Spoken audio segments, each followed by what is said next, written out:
நாங்கள் தங்கியிருந்த ரிசார்ட்ஸில் பார்த்திங்கன்னா நிறையா பறவைகள் வச்சுருந்தாங்க. ஸோ குழந்தைங்களுக்கு வேடிக்கை காட்டுறதுக்கு ரொம்ப நல்லா இருந்துச்சு. ஆனால் அது பொதுவாக இப்போ எல்லா ரிசார்ட்ஸ்லையுமே இருக்குது. அதை தாண்டி என்னென்னு பார்த்திங்கன்னா வெஜிடேஷன்ஸ் ரொம்ப நல்லா இருந்துச்சுங்க. அந்த சாயில், காற்று எல்லாமே நல்லா இருந்துச்சு. பூ ஒன்று ஒன்றும் அவ்வளோ பெருசு பார்த்திங்கன்னா. இந்த டக்கெல்லாம் பாருங்கள், என் பொண்ணு என்ஜாய் பண்ணிகிட்டு இருக்கா. ஸோ குட்டி குட்டி குழந்தைங்க இருக்காங்கன்னா நீங்கள் இந்த மாதிரி ரிசார்ட்ஸ் சூஸ் பண்ணும்போது அவங்களுக்கும் வேடிக்கை காமிச்ச மாதிரி இருக்கும். நமக்கும் ஃப்ரீயாக ரிலாக்ஸாக அந்த கிளைமேட்டை என்ஜாய் பண்ணலாம். மலைக்கு நடுவில் மேகம் அப்படி கிழிச்சிட்டு போகிற மாதிரி அவ்வளோ நல்லா ஸ்மோக்கியாக பார்க்கவே அவ்வளோ நல்லா இருந்துச்சு.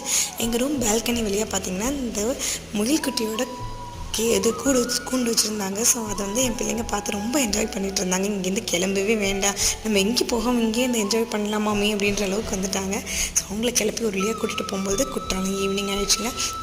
இங்கே அதை விட்டு வெளில வர மனசே இல்லை. தூரத்துலேருந்து பார்க்கும்போது வெள்ளி மலை அப்படி இருந்துச்சு பார்க்குறதுக்கு.